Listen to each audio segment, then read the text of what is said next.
Hi, and welcome back to another episode of Heart and Health Wellness. I'm your host, Dr. Melissa Welch, and today we're going to be talking about something that is very interesting to me and very timely right now, and that is whether or not using AI to improve, take care of, monitor your health and wellness is a smart or even a safe option.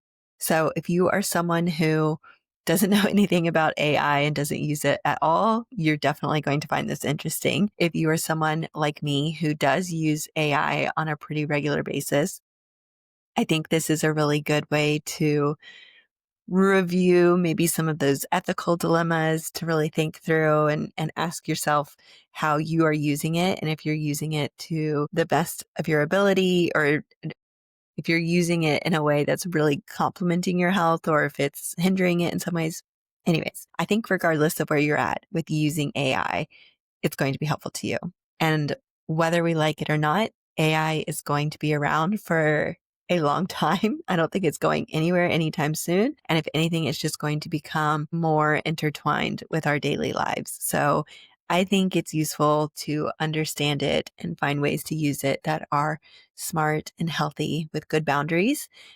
So yeah, that's what we're going to dive into today. We'll look at the pros and the cons, and then, like everything that we do with the show, we'll break it down into how it can complement or benefit your biopsychosocial spiritual wellness. If you are new to the show, I'm really glad that you are here. I've been working for the last 10 years, almost 10 years, with individuals, couples, and families on how to improve their overall well-being in a therapy context and also in a primary care context. And so now I'm trying to take all of those skills and tools that I teach other people and provide them to you in this space where it's freely accessible and hopefully nice and simple so everybody can understand it easily and apply it into your everyday life. So I'm glad that you are here. If you are coming back, you may notice that today is only audio, not video.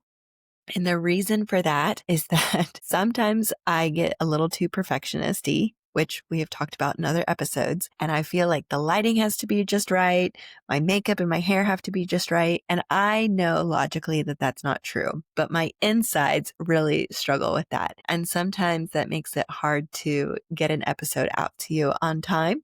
And so I've decided that I'm just going to cut that layer out, that barrier out, so that I can get information to you in the timely manner that I want to. But if you are like really missing the video piece, or you're someone who loves to watch on YouTube or the video on Spotify and you're missing that, you can let me know. I'm here to take feedback and implement how I can. But for now, this week, we are going to at least try it without video and just with audio.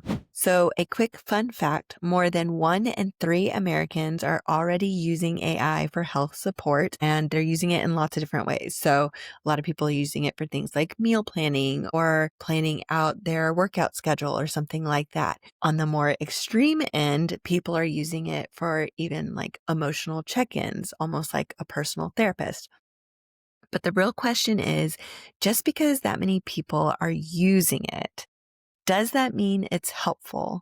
And is it possible that it could be causing harm in some way? So, like I said, today we're going to unpack why AI has grown so quickly and how it's working its way into the world of wellness and relationships. So I don't know if you are someone who uses AI at all. I think that I probably started using AI first back when Amazon Alexas came out, and I have them all over my home, and I use it to set timers, to ask questions and facts, remind me of things, play music in our home, things like that. And I think that was really when it first started becoming a regular in my daily routine. We also have things like Siri on our phones, but I never use that a whole lot. And frankly, I don't think Siri is all that impressive. I don't understand how everything Apple is so great except for Siri, but that's a different subject. Anyway, so I've been using it for a while, and I remember when ChatGPT came out a couple of years ago, I was like, I don't even know what to think about that. And then I started dabbling with it to play with some like digital marketing and affiliate marketing things and editing captions and things like that. And then now I even use it to help flesh out my ideas for podcast episodes and come up with like the plans for the episode and things like that. I use it to help take my transcripts from my episodes and then turn that into content to share with you throughout the week. So I use ChatGPT all the time. I love it very much. And I've used some of the others too. But that's kind of my extent of where I use it. And people are using it a lot. Maybe not a majority of people are using it at this point. This is saying 1 in 3, but that's still a lot of people who are using it. And they're using it not just to like have silly conversations and quiz it on facts and things like that, but they're actually using it to manage their health. So some examples, there are things like journaling apps where you can journal with them and then they'll ask you more questions about what you're typing out to ask you to like go deeper or think about it in different ways. There's also meditation chatbots that are giving prompts and things to focus on or meditate on. People are using it for things like meal planning and coming up with, an idea for what meals to make for the week that go along with a certain diet or dietary restrictions and things like that, which I think is pretty cool because we used to have to do all this research on our own. And now ChatGPT or whatever you're using is able to do it within seconds, which is truly remarkable and saves so much time. And they're also using it for things like symptom checkers. So like, I know some people, I'll hear in primary care, they're like, well, I have had these symptoms and I put it into ChatGPT and it says, I think that it thinks I need this and suggested this medication. And they're telling this to the doctor. And that's kind of crazy, but it could maybe be really helpful. I don't know. There's a lot of mixed thoughts about whether it's helpful or harmful. But I think the reason that people are turning to AI is multifaceted. First of all, it's greatly increasing accessibility to information. And like I said, instead of having to search through, you do a Google search and you have all these different links that you have to click through and read through and do your own research. You can now type in a question. Even Google's AI will give you a summary that's super quick. And I remember when Google first started doing that, I was like, I don't know how I feel about this. Nobody really likes change. Now I absolutely love it. It's such a time saver and it gives you the most important information right there. And the other thing that I like about the Google one is that it gives you the references for it as well. So you can check to see where that information came from, the source, and see if you think it's a credible source or not. But I think it does a great job. The other reason that people like it is because it gives you a sense of privacy. So instead of having to go to the doctor to ask questions or go to a therapist to share all your dirty laundry, you have a sense of privacy that it's just you and I'm going to call it a robot. I know it's not a robot, but it's just you and ChatGPT, right? Now, some people tend to forget that ChatGPT information is trackable, that there is access to that information. So not everything is completely private, but I think it does give a sense of privacy or makes you feel that you're anonymous. I think another reason that people really like it is because it gives you instant support. You don't have to wait to make an appointment. You don't have to wait till the next business day. You don't have to wait for somebody to get back to you. You don't have to wait on a waiting list for 6 months. There's an opportunity to get help almost immediately. And that's pretty remarkable, especially for people who need that help right away and don't have the time to wait. And then one more reason I think is curiosity. And this is really one of the things that I fall into is that I'm just interested to see how it works, how it thinks, how it provides information. And I just think this trend is really interesting. For all of these reasons, people are turning to it because it's helpful and it's accessible and affordable. And there's lots of good things about it that people are excited about for sure. So we talked about some of these things, but I'm going to dive into these pros, we'll call them again. So the accessibility piece is that it doesn't have the office hours. You can literally get help anytime you need. Think about for students who are needing help with their homework. And instead of having to hire a tutor, there are programs where you can put the math problem in or the science lab in, and the AI machine will spit that information out in a way that's easily understandable for the student and for the parents who might be helping them. And there's even an app, and I can't think of what it's called, but you put the math problem in and then it breaks it down, and then it can actually talk to you to train you and how to do it. And it sounds very conversational in how it's doing it. And so it's not just like boring, like a robot's reading it. It's actually conversational feedback on how to solve the problem. So really remarkable, especially if you think about, students or someone who needs that support right away and can't wait until teachers around on Monday or the homework's past due or whatever. We also talked about the privacy. I think people feel safe opening up to a computer rather than opening up to someone in person or even like teletherapy. And there's pros and cons to that, of course, but for someone who's really shy or maybe someone who's struggling with agoraphobia, doesn't feel like they can get out of their house, there's benefits to being able to have that conversation, open up, and get the support that you need without feeling overly vulnerable by having that conversation with another person. And I paused when I said that because I think there is value in being vulnerable with others and learning that there is safety and healthy relationships where vulnerability is allowed. And I also recognize that maybe you need to work up to that point. The other piece that is a pro is the ability to personalize the AI system. So you can feed it information about your health, like your sleep patterns or your mood or your nutrition. And you give it the information, and then it uses that information to tell you how you're doing, give you suggestions on what you can do differently. So a piece of AI that I use, so I wear a Fitbit, and so my Fitbit tracks my sleep, it tracks my uh, steps every day, tracks my heart rate, and I can get into the app and it can give me feedback on all of this information. It can suggest when it's a good time to do a workout, what kind of workout, the intensity of a workout, things like that. You can also track things like water, what you're eating. And I've certainly used apps like that. What's the one that I like? It's called MyFitnessPal, and you can give it all of that information and it'll break it down for you and give you helpful information, which is really nice. You can use it for things like mood or like for women who track their cycle and things like that. Love my apps that do that. They give you information that they think is going to be helpful for the future. So there's a lot of opportunity to really make it personalized to you rather than it being generic general information that would apply to anybody. This is really applicable to you, your unique situation, your unique stats, patterns, and behaviors and ways of living. So it's really, really nice in that way. When we think about nutrition, like the MyFitnessPal, you're telling it how many calories, macros, things you're tracking like that.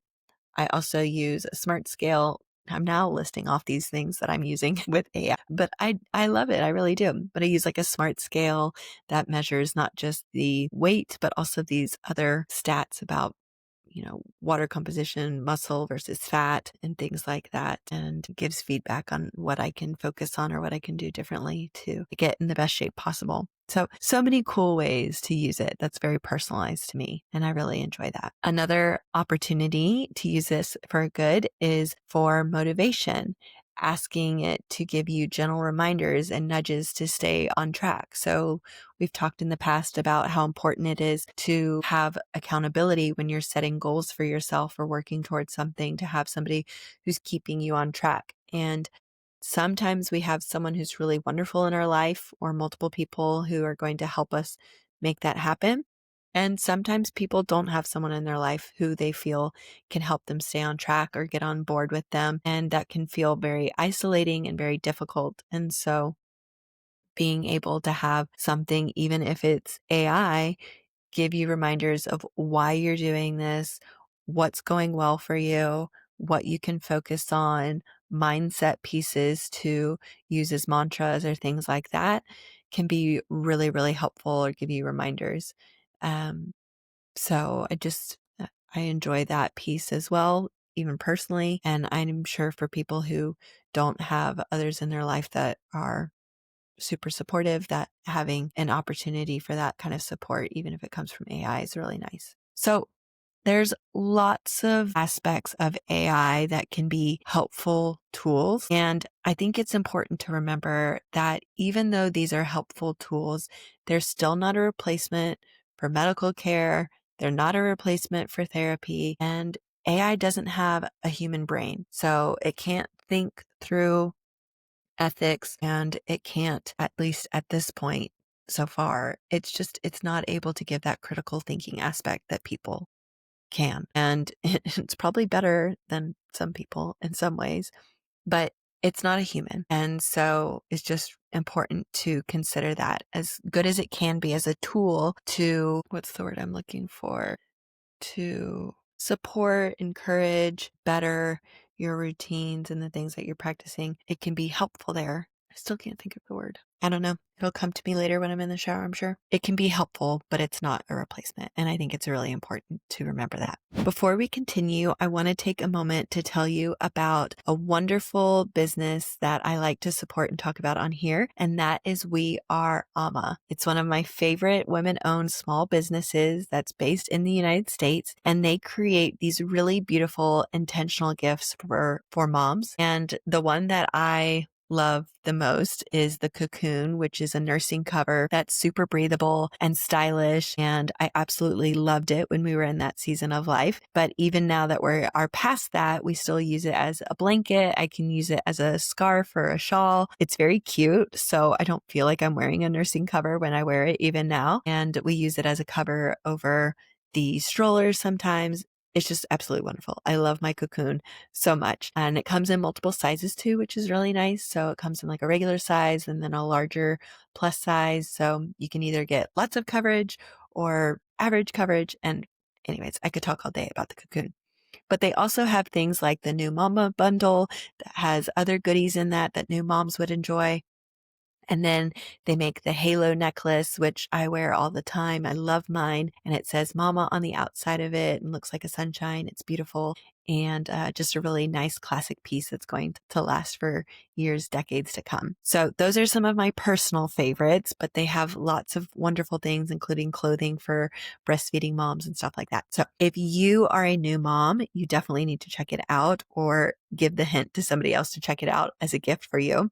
Or if you know a new mom and you're going to a baby shower or something like that, I'd highly recommend that you check it out and just find a gift that's going to let that new mom know that she's wrapped in love and support, and really have something nice that she's going to treasure and enjoy. You can use code Melissa, MELISSA, for 15% off your entire order when you check out. I'm going to leave the link for We Are Ama in the show notes down below. Okay, so now that we have talked about all the ways that AI is super wonderful and helpful, I think it's important that we also break down some of the cons or the dangers of AI. And I'm really hopeful that as we move forward and AI continues to develop, that the people creating it, training it, and all those things are keeping these things in mind. And I want you to keep these things in mind if you are using it in your own life with your health, wellness, and relationships. So the first thing is that we need to think about accuracy and safety. So AI can give us lots of generic advice that is interesting, but isn't necessarily right for you. So when we're thinking about medical conditions, right? And I gave you that example of somebody who said, well, I looked it up and this is what AI or this is what Google says it is, and this is the medication I need. A physician is able to take that information, consider your history, consider all of the factors that are going on right now, including things like your ability to afford a medication, how insurance is going to impact it, all of that, take all of that information, think critically, and give you the best answer for you that AI may not be able to do necessarily. AI may not realize that you have a certain allergy, and it takes a person to be able to ask those questions to really make sure that they're getting all of that information. Okay. So really making sure that you remember that when you're taking advice from AI, that you remember that it is generic overall. Yes, there are ways to personalize it. That is one of the pros, but only to an extent. And at the end of the day, we don't know for sure that it's exactly what you need or that it is safe. Okay. So use that as information to inform your decision making, but also make sure that you're still getting professional information. Another piece that I want you to be cautious of is that the emotional depth of what AI can achieve is not equivalent to what a person is able to do. AI is not human, and it does not have the ability to express true empathy. It does not have the ability to understand the full context of your situation, of what is going on. And it is not human, so it does not understand human nuance. It's not able to provide that same skill set that a human would be able to provide. Okay. So yes, it's helpful when you're talking about it, about challenges, you can have a conversation with it and it will sound empathetic, but it is not expressing true empathy, true compassion. And it's going to actually feed you what you want it to hear. And this is the one challenge that I have with using AI as a personal therapist. I'm going to go off a little bit on a tangent right now because this is my area of specialty, but I'll try to keep it short and sweet. So I have heard of people using AI like a therapist. And in some ways it's nice because it's immediate right there. Okay. But it doesn't know how to handle your safety situations. So if there's someone sharing with AI that they're wanting to harm themselves or thinking about ending their life or something like that, yes, it might be able to provide like a suicide hotline number or something like that. But if you need to get to a hospital, it's not going to be able to get you there. So that's kind of an extreme example. But the other piece is that it tends to tell people what they want to hear. And as a therapist, as for anyone who's trained in psychotherapy, you're trained in reflective listening and really making sure that the person feels heard, validated, and all of that. And that feels really good to the person who's in therapy, right? But there are times as a professional when I can see, because I'm human, that there's a need to challenge my patient or challenge my client on something and push back a little bit. And then we can go back and forth as two humans to be able to do that. And I have not seen an example of AI being able to do that to the extent that some people need. So it's going to say, wow, Melissa, that was a great idea. I really like what you're putting together here. Okay. But it's not going to say, I don't know about that. Maybe you need to think about it from this perspective instead. Okay. So just remember, it might appear to have emotional depth, but it doesn't have as much as a human does. And it's still not human. Not yet. Anyways, we're not there. Over reliance. It is very scary to think about how much our society is going to be relying on AI. And it makes me nervous that we are going to stop having the ability to make decisions independently. And this outsourcing of decision making or delaying professional care could really get some people into trouble. It might be a nice substitute if we are, trying to get in real life support and it's just taking time. Maybe the AI system can provide a little bit of interim support there. But I don't think that we need to use it as a replacement of in real life support or real human connection. So yes, it's helpful, but use it as a complement to what you're doing, not a replacement. And then a fourth concern is boundaries and data privacy concerns. Where is that information going? And like I said at the beginning, I think some people really feel like they have this sense of privacy, but it's not private. It is definitely out there. And we have seen lots of examples of privacy breaches with things and electronics being hacked and whatnot. And I'm not the most techie person. I don't understand how all of that works, but I do know that any information that I am putting into my computer can be read by somebody else, even if it is supposed to be private. So just remember that. If you're putting something into ChatGPT, technically someone else could find that information. It is not just between you and ChatGPT. Okay. Also, I want to take a moment to just point out, if you're on TikTok, you may have already seen this. If you're not on TikTok, maybe you've heard of it because it is absolutely wild. There was a woman recently, and I didn't actually watch all the videos. I just watched some summaries and talked to people about it. So I don't have all of the details exactly, but there was a woman recently who was sharing on TikTok about how she thought that her therapist had a crush on her The therapist was trying to set boundaries. She wasn't really having it.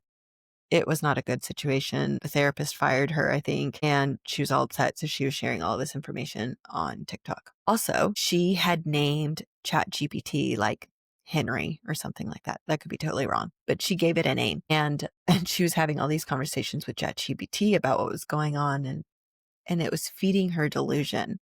And I've heard other stories of people. There was a really interesting article out recently that was talking about how people are talking to ChatGPT and it's convincing them that they're like a star walker and, um, some, unique life form that's on this planet and they're going to change the world. It's creating these delusions for people. And there's like a really unhealthy aspect of where it can go with AI. And from what I can tell, these were really normal people.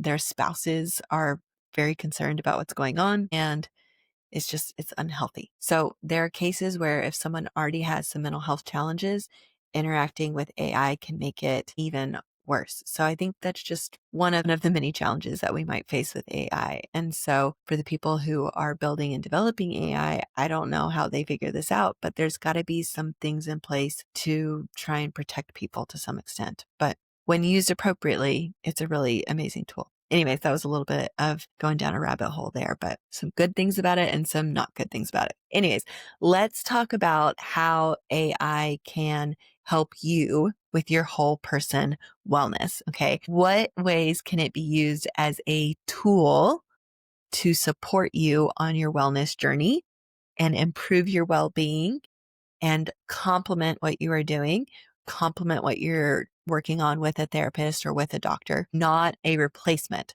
for a therapist or a doctor. So I would encourage you to really focus on having a good balance. Use it for things like reminders, journaling, habit supporting you or supporting your habits. So, you know, did you take your vitamins this morning when you brushed your teeth? Did you go for your walk this week? Did you drink all 8 glasses of water today? Whatever it might be. Use it as an opportunity to help you track and stick with the goals that you're setting for yourself that are improving your health and wellness. But when you need connection, when you need that social support, lean on people for that part, not AI. If you need someone to really hold you accountable and call you out if you are slipping up, use a person for that. AI is going to tell you, it's okay, get back on track. A person is going to say, no, let's get it done right now. Okay. So obviously you need the right people in your life to be able to do that, but use people for the connection piece and the serious accountability piece. And then when you need deeper healing, make sure you rely on a trained professional to help with that. Okay. That's not something that AI is capable of. Here are some things that you can use AI for when we're looking at those 4 different domains of health. For biological health, this is your physical health, right? You can use apps for sleep tracking like I do with my Fitbit. You can use it for coming up with meal ideas or making a plan of meals for the week, especially like AI may not be able to know how much things cost at the grocery store right now, but it can, help you decide, is this going to be a meal that's, under $30 or is it going to be a meal that's $150? So it can give you ideas like that. So if you are a family of, we're a family of 3. If you're a family of 3 and you're trying to keep each meal under $30 and you need some ideas for the week that are healthy and avoid sugar and things like that, increase vegetables, or, you want to find creative ways to get toddlers to eat their vegetables or something like that. You used to have to hunt Pinterest for that. Now you can type it into ChatGPT and it'll spit it out for you. So that's really nice. So use it for something like that. So those are some ways that you can use AI to help you with your biological health. For psychological health, use it for things like journaling prompts, asking it for a week's worth of journal prompts or a week's worth of meditation, things to focus on, mantras. If you want to do stress check-ins with it, you certainly can. So you could do a check-in with it. Now, obviously, if it gets deep or you're really going through something, lean on a person for that support. But if it's just a daily check-in and track changes and things like that, AI can help you with that. So for social, we can use it to encourage real life connections, but not replace them. So if we want it to help us come up with ideas for things to do with friends, again, if you want to try and come up with ideas that are within a certain budget, if you need it to help you plan a trip, girls trip or a family trip or something like that, it can certainly do that. It can help give you, fun questions to ask each other around the dinner table or things like that. So there's lots of ways that it can encourage those connections or make it easier for you, give you ideas, but it's not going to replace your real life connections. In real life connections are so, so important. And as cool as AI is, it is not going to replace those anytime soon. And then spiritually, again, it can give you some ideas for reflection. It can remind you to do your reflection, can give you prompts for practicing gratitude. You can tell it what you're grateful for, and it can keep a long list and track that for you. It can put that into, like, if you wanted to create a visual of the things that you were grateful for, you can tell it all the things and it can come up with some art for you, and it can give you guidance for how to do a mindfulness practice. So again, it can act as kind of a coach in some ways of teaching you to an extent, helping you make sure that it happens, simplifying it for you, which is really nice. But then you have to be the one to actually put it into practice. It cannot think for you. Again, not yet. Okay, so those are some ideas of ways that you can use AI to help improve your whole person wellness. And again, I want you to think of it as a tool that's complementing what you're already doing, not as a replacement for professional guidance or support. If you are feeling totally overwhelmed by everything that we're talking about, or just feeling super stressed or tense because of other things that are going on in your life right now, it is possible that you are overstimulated and your nervous system is a bit out of whack. If you want a reset that is totally rooted in science, not just woo-woo stuff, but rooted in science-backed information, and it does not rely on algorithms and trends and things like that, I created a 5-day whole person wellness reset just for you. It's a super simple step-by-step guide that's going to help you reflect, reset, and get that balance back into your biopsychosocial spiritual wellness. And I will include the link for that down in my show notes. It's something that you can use over and over again, which is really nice. I'll send it to you as a digital guide, and then you can print it out once or 10 times. So you can do this once a month. You can do this once a year, whatever you want to do. But if you want to check that out, the link for it is down in the show notes. Okay. And with that, I'm going to go ahead and wrap up today's episode. As a summary, please remember that AI can be a great sidekick for your wellness, but it should not take the place as the driver, the director of your wellness. You still need to be the one who is aware of these different domains and how they're working together and what you're lacking. Okay. But if you need help with something and you want AI to help you improve that area, I think that would definitely be beneficial. You can use it for guidance, but it is not a replacement. And your best wellness tools are still within you. You know yourself better than anyone else, including AI. And you still need that good connection in real life. You still need a good sense of purpose, and you still need to be taking good care of yourself.